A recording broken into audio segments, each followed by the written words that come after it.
This video is going to be a lot of fun, or at least that's my goal. In this video, I'm going to take you along on a trip with me, and we're going to go through how to do it a little bit more eco-friendly. So if you're excited about that, give this video a thumbs up. First things first, before we can do anything or go anywhere and do anything eco-friendly, we have to pack.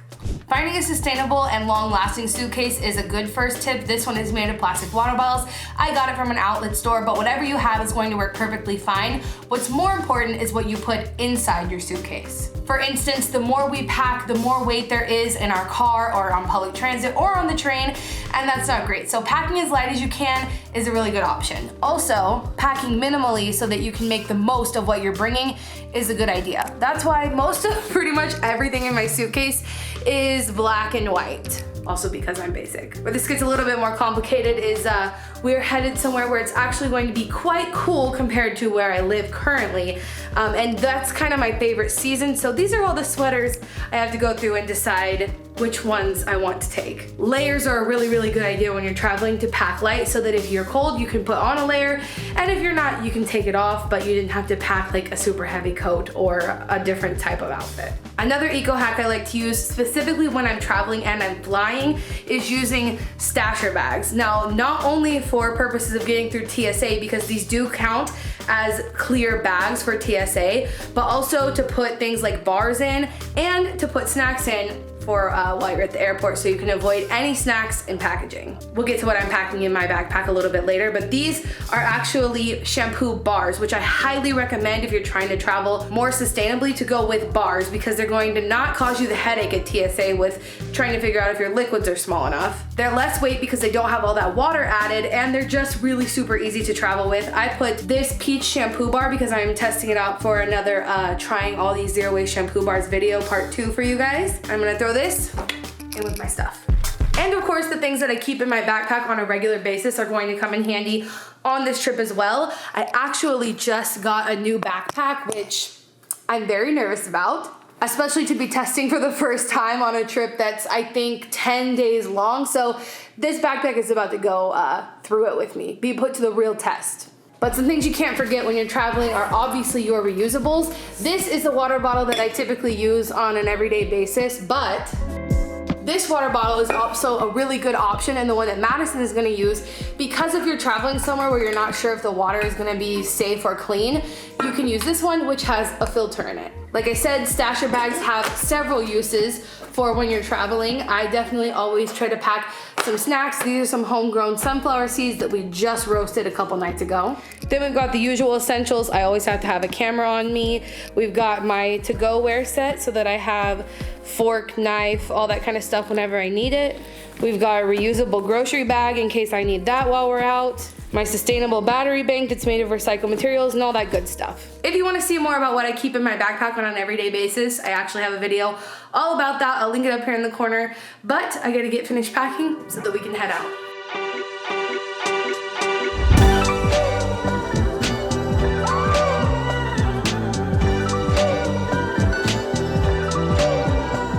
Obviously, transportation plays a huge part in our environmental impact of traveling, so let's talk about it. First things first, you should fly less. Planning trips that don't require flying is going to be the best way to reduce your environmental impact when we talk about traveling sustainably. This can look like a staycation, this can look like a road trip, this can look like not planning trips halfway across the world, and just even choosing shorter flights that are within the country that you live in.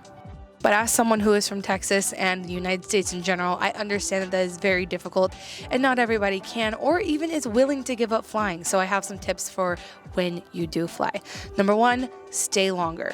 Don't book flights across the country for just a couple of days. Personally, when I fly, I like to make the most out of it and stay as long as I can. Number 2, you can use the Skyscanner app to look for the least carbon heavy route. This is a great app to use and it'll help you find different flights with lower greenhouse gas emissions.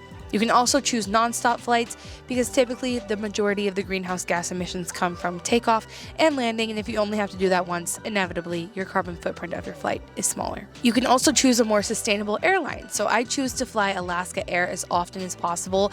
They have a ton of different sustainability initiatives and I love them. And last but not least, a teeny tiny tip that's not going to make a huge difference, but if you do use your boarding pass on your phone instead of printing one out, obviously we're going to save some waste there.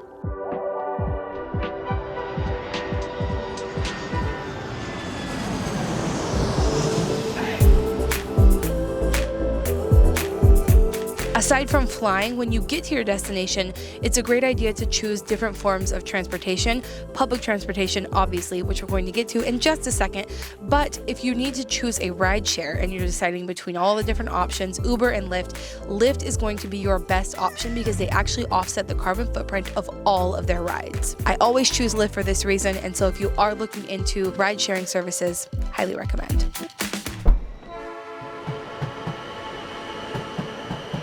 Obviously, public transit and mass transit in general is a more sustainable way to travel, so always choose that. But I also like to think of it as part of the experience. As you can see, you don't have to worry about the stressors of driving while also getting to enjoy the scenery of wherever you're staying. But whether you're flying, driving, or even if you're just taking public transit, you can offset your entire carbon footprint with GoClimate. If you're doing everything you can for the planet and for your carbon footprint, this is just that next step that actually gives me great peace of mind. So if you're ready to offset your entire carbon footprint, it's super quick and easy to do. You just take like a 2-minute survey. It's going to ask you questions about your electricity use, the car you drive, the food you eat, etc. And once your annual carbon footprint is calculated, GoClimate will essentially divide that into 12 months where you're able to pay the fee every month to offset your entire carbon footprint. I've been using GoClimate now for almost 2 years. I think I just got my 22-month email last month. The reason I use GoClimate specifically is because they only back gold standard projects from the UN's global sustainability goals. Most commonly, people think of carbon offsetting as planting trees, but GoClimate actually has so many different diversified projects for stopping carbon from getting into the atmosphere. One of my favorite projects that you're able to support through GoClimate is capturing landfill gas to create clean energy. And that's basically what your monthly offset price would go to funding projects that are going to help climate change and reduce your carbon footprint. Absolutely love knowing that every month I'm paying a fee to offset my carbon emissions, but also that money is going towards projects that I absolutely would love to support. So if you think you would love it as much as I do, check it out. Thanks again, GoClimate, for partnering with me on this video, and let's talk about some more ways you can make traveling a little bit more sustainable.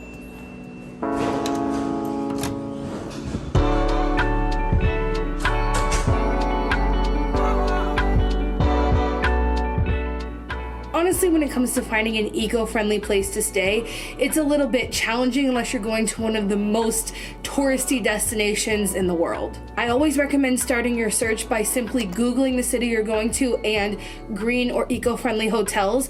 But in like 80% of the cities that you'll do that in, your regular conglomerate multi-billion-dollar chains are what's going to come up. And this is because they actually can afford to get consultants to help them reduce their energy consumption throughout the hotel. That's generally all of their bragging points. Which, don't get me wrong, is a good thing for them to be reducing their energy consumption, but that doesn't necessarily mean that I want to start supporting literal billionaires and calling it eco-friendly.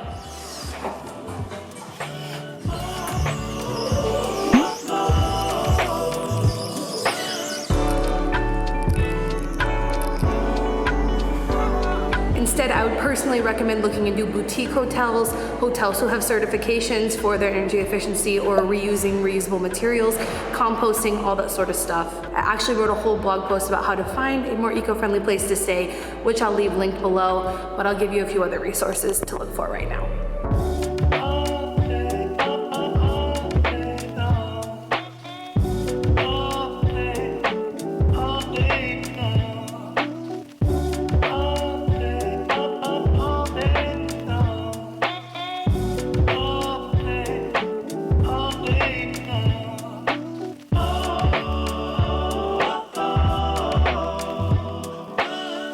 about you, but food is a huge part of traveling for me. Personally, I've been known in my family to take trips based around a simple restaurant that I want to try. I personally always choose locally owned restaurants because it's better for the planet, but also better for the local economy. And if we're traveling somewhere, it's best to choose a locally owned restaurant. Also something that you can't get back home, right? An app I utilize a lot is called Happy Cow. I use this every time I travel. This will help you find local plant-based restaurants that have proven to be excellent every time I've taken a recommendation. Another thing is to bring your own container, but you can double check your accommodation for microwaves and compost and fridges. This means that if you bring your own container and you go to a restaurant that you found on Happy Cow, and you can put it in the fridge when you get back to your room, and you can reheat that meal in your microwave. I've gotten this question a few times. What do you do with food waste when you're traveling? Highly recommend looking into like compost drop-offs, different options like community gardens, and things like that. You can also use the Litterlist website or blog. Litterlist.com/where-to-compost can help you find a compost in just about any city.